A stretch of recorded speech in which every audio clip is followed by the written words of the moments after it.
क्या आपको भी परीक्षा 15 दिन बाद है और अभी तक सिलेबस अधूरा है? क्या आप सोच रहे हैं अब क्या होगा? पास होगा, नहीं होगा? तो वीडियो छोड़कर मत जाना, क्योंकि इस वीडियो में आपको बताऊंगा कि 15 दिन में मैट्रिक की तैयारी कैसे करें। पास ही नहीं, अच्छे नंबर से भी आए। तो नमस्कार दोस्तों, आप देख रहे हैं बोर्ड परीक्षा गुरु। मैं सरफराज आलम। आज की इस वीडियो में आपको बताने वाला हूँ 15 दिन में बोर्ड परीक्षा स्मार्ट और सक्सेसफुल तैयारी का पूरा प्लान। अगर आप क्लास 10 के स्टूडेंट हैं, बिहार बोर्ड से हैं, तो इस वीडियो को आप छोड़कर मत जाइए।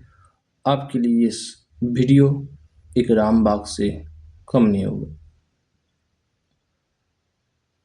तो सबसे पहले आपको क्या करनी है, आप जानते हैं कि बिहार बोर्ड में 5 सब्जेक्ट की एग्ज़ाम देनी होती है। उन 5 सब्जेक्ट में आपका मैथ है, साइंस है, एसएसटी है, भाषा में उर्दू है, हिंदी है, संस्कृत है। भाषा में बहुत सारे पेपर्स हैं, लेकिन एक स्टूडेंट को केवल 5 ही सब्जेक्ट का एग्ज़ाम देनी होती है। तो आइए हम लोग बात करते हैं कि 15 दिन में क्या करें। आप पूरे साल पढ़ाई नहीं किए हैं, आपको अभी डर लग रहा है, अभी हम क्या करें? 15 दिन मेरी एग्ज़ाम है, क्या मेरी एग्ज़ाम क्या पास हो पाएंगे? तो बिल्कुल पास हो पाएंगे ही नहीं, फर्स्ट डिवीज़न भी करेंगे। वो कैसे? अगर मेरी इस बात को आप फॉलो करते हैं 15 दिन तक, यकीनन मानिए आप फर्स्ट डिवीज़न करेंगे। तो चलते हैं, करना क्या है। सबसे पहले आप मैथ लीजिए। थोड़ा बहुत अगर पढ़े हैं तो जो चैप्टर पढ़े हम बता दे रहे हैं, वो चैप्टर जहाँ से क्वेश्चन सबसे ज़्यादा आते हैं। एक वास्तविक संख्या हो गया, बहुपद हो गया, समांतर श्रेणी हो गया जिसको हम लोग एपी बोलते हैं, उसके बाद ट्रिगोनोमेट्री हो गया, संख्याकी हो गया, प्रायिकता हो गया। आपको तो पता ही है कि ऑब्जेक्टिव क्वेश्चन को अगर हम फॉलो कर लेते हैं तो यकीनन मानिए आप मैथ में 60 से 70 स्कोर कर जाएंगे। तो मैं क्या कहना चाह रहा हूँ, तो सुनिए, आपको लंबे लंबे टॉपिक नहीं पढ़ने हैं मैथ के। अभी जो अभी हमने कहा उस टॉपिक के जितने भी ऑब्जेक्टिव है वो सारे ऑब्जेक्टिव को पढ़ ली। यानी एक एक टॉपिक को एक एक 2 टॉपिक करके, या 3 टॉपिक हो सके तो 4 टॉपिक पर डे रिवाइज कीजिए। और उस चैप्टर की जो फॉर्मूले हैं उस सारे फॉर्मूलों को याद कर लीजिए। यकीनन मानिए आप ऑब्जेक्टिव में 40 से 50 नंबर आपका रखा होगा। थोड़ा बहुत पढ़े हैं पूरे साल में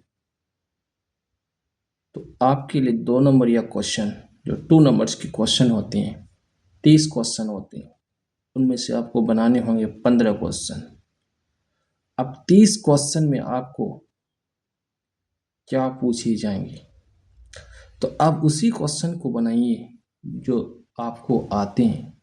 जैसे आसान सी क्वेश्चन पूछा जाता है, यूक्लिड विभाजन एल्गोरिथम, आप इसको बना लीजिएगा तो 2 नंबर इसमें मिल जाएंगे।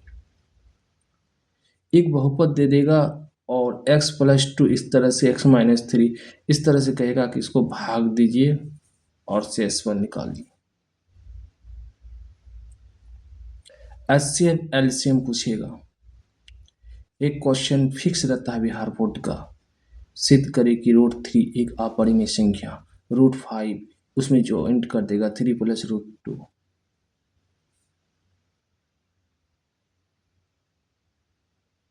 उसके बाद आ जाइए आप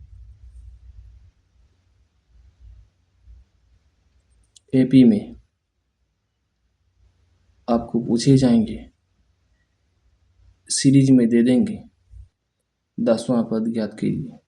10वां पद ज्ञात करने के लिए क्या चाहिए? a + 90, a + 90, ए प्रथम पद डी, उसके बीच की दूरी निकाल लेना, डिफरेंस निकाल लेना। हो गया, निकल गया आंसर। इतनी सी करनी है, 2 नंबर मिल जाएगी। 10वां पद, 11वां पद, 30वां पद, इस तरह से निकाले। यकीनन मानिए, आप इतना कर लेते हैं। उसी तरह आ जाइए आप संख्यांकी में, 5 नंबरिया में एक क्वेश्चन पूछा जाता है, छोड़ दीजिए उस क्वेश्चन को, प्रायिकता में आ जाइए। प्रायिकता में एक सिक्के को उछालने पर इसका परिणाम कितना होगा? 2 सिक्का उछाला गया तो टेल आने की क्या प्रायिकता होगी? इस चैप्टर के क्वेश्चन को बना लीजिए, यकीनन मानिए। अब हम पर टच कीजिए और देखिए आपका 70 से 80 नंबर रखा हुआ है। लेकिन बशर्ते कि ऑब्जेक्टिव को पढ़ना है 15 दिन, 40 से ऊपर भेजना है ऑब्जेक्टिव को। तो अगर 40 ला लेते हैं और 2 नंबर्स वाला जो सेक्शन में 30 क्वेश्चन है, अगर 7 या 8 गो ही सही कर लिए तो कितना नंबर हो जाएगा? 16 नंबर, 8 दूनी 16, या 10 कर लिए, 20 मान लेते हैं। 15 नहीं कर पाए तो आराम से तो 10 कर ही लेंगे, इस तरह से क्वेश्चन। तो 20 यानी 60-70, यानी आपके लिए फर्स्ट डिवीजन मार्क्स आ रहे हैं मैथ में। अब चलते हैं साइंस में। साइंस में क्या करना है?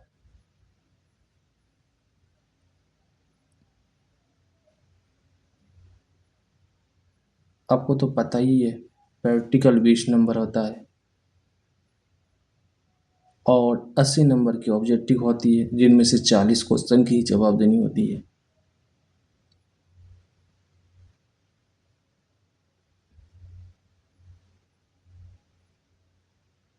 तो इस तरह से हमको पढ़ना है इस 15 दिन में सिर्फ ऑब्जेक्टिव। इतना रगड़ देना, इतना रगड़ देना है, जहाँ जितने भी क्वेश्चन बैंक्स में ऑब्जेक्टिव है या हमारे पास गाइड्स है, पूरा टॉपिक वाइज पढ़ना। अगर इतना कर लेते हैं, 35+ आपके नंबर ऑब्जेक्टिव में है। तो अगर मान लिया जाए 35 इधर है, 20 उधर प्रैक्टिकल से मिला, तो आपके होंगे 55 नंबर और 40 नंबर सब्जेक्टिव जो बनाने पड़ेंगे। तो क्या उनमें से मान लिया 15 या 20 नंबर नहीं ले पाएंगे? बिल्कुल 10 नंबर ही मान लेते हैं। तो 55 और 10 मिला करके कितना हो गया? 65 हो गया। इसमें भी सब्जेक्टिव हो गया ना, फर्स्ट डिवीजन मार्क्स। तो उसी तरह एसएसटी में भी है सेम प्रोसेस, जो साइंस की है उसी तरह एसएसटी में, यानी सोशल साइंस जिसको बोलते हैं। तो आइए हम लोग हिंदी में बात करते हैं। हिंदी वाले जो पेपर होते हैं या उर्दू होते हैं, अब ऑब्जेक्टिव को पूरा रगड़ जाना है, ऑब्जेक्टिव को पूरा रगड़ जाना है। हूबहू क्वेश्चन कहानी से पूछ देते हैं। इसके लिए आपको कहाँ से तैयारी करनी? आपके पास गाइड्स है, क्वेश्चन बैंक्स, टॉपिक वाइज पूरा क्वेश्चन, 20 से 22 चैप्टर होते हैं हिंदी में और मुश्किल से 50-60 क्वेश्चन एक एक टॉपिक में होता है। तो इस तरह से अगर कर लेते हैं तो आप हिंदी में 45+ स्कोर कीजिएगा ऑब्जेक्टिव में।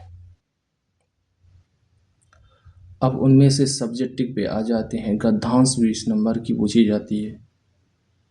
उसी तरह अगर 20 पैराग्राफ को पढ़ना होता है, पैराग्राफ पढ़ करके उसका आंसर जवाब देना है।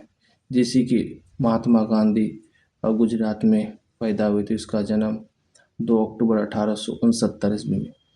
तो अब वहाँ पे क्वेश्चन पूछा जाएगा कि महात्मा गांधी कहाँ पैदा हुए थे, तो आंसर क्या लिखोगे? महात्मा गांधी गुजरात में पैदा हुए थे। और एक होता है पत्र, बहुत ही आसान, उसकी ढांचा को याद कर लो, जो पूछेगा उसमें उसको ऐड कर देना, 5 नंबर इसमें मिल गए। और एक पूछता है निबंध। तो हिंदी में इस बार निबंध जो है ग्रीष्म ऋतु, वर्षा ऋतु, बसंत ऋतु, तीनों को कर लीजिएगा, यकीनन मानिए इनमें से एक आएगा। तो अब बताइए 20 गद्यांश, 5 आपका हो गया पत्र, 25 और उसके बाद निबंध जो हो गया 10 नंबर का, 35 नंबर का, यकीनन मानिए तो 70 से 80 आपका हिंदी में रखा हुआ है। कितना नंबर? 70 से 80 नंबर। तो इसी तरह जिस तरह से मैंने हिंदी का पैटर्न बताया उसी तरह संस्कृत में हो जाएंगे, उसी तरह उर्दू में भी है। इतना कर लेते हैं तो आपको फर्स्ट डिवीजन होने से कोई नहीं रोक सकता है। तो आप हमारे कमेंट बॉक्स में लिखिए कि मैं ये कर सकता हूँ 15 दिन में। तो मेरा एक छोटा सा चैनल है और आप लोग ही इस चैनल को आगे बढ़ा सकते हैं। तो इस वीडियो को लाइक कर दीजिए और सब्सक्राइब नहीं किए हैं तो सब्सक्राइब कर लीजिए और अपने दोस्तों को भी शेयर कीजिए और सब्सक्राइब करने के लिए बोलिए, क्योंकि आप लोग से ही, क्योंकि 2026 में चैनल हाल फिलहाल बनाए हैं। तो आप लोग सपोर्ट कीजिएगा तो चैनल ग्रो होगा, क्योंकि अभी यूट्यूब की दुनिया है, करोड़ों चैनल बना हुआ है, चल रहा है। तो उस भीड़ में हमारा चैनल चल नहीं सकता, तभी चलेगा जब आप लोग सपोर्ट कीजिए। तो कीजिए आप लोग सपोर्ट, इस तरह से मोटिवेशन और वीडियो के लिए आप हमें फॉलो कीजिए। तो मैं इस तरह से आप लोग को बताते रहूँगा, तैयारी करनी है तो आप लोग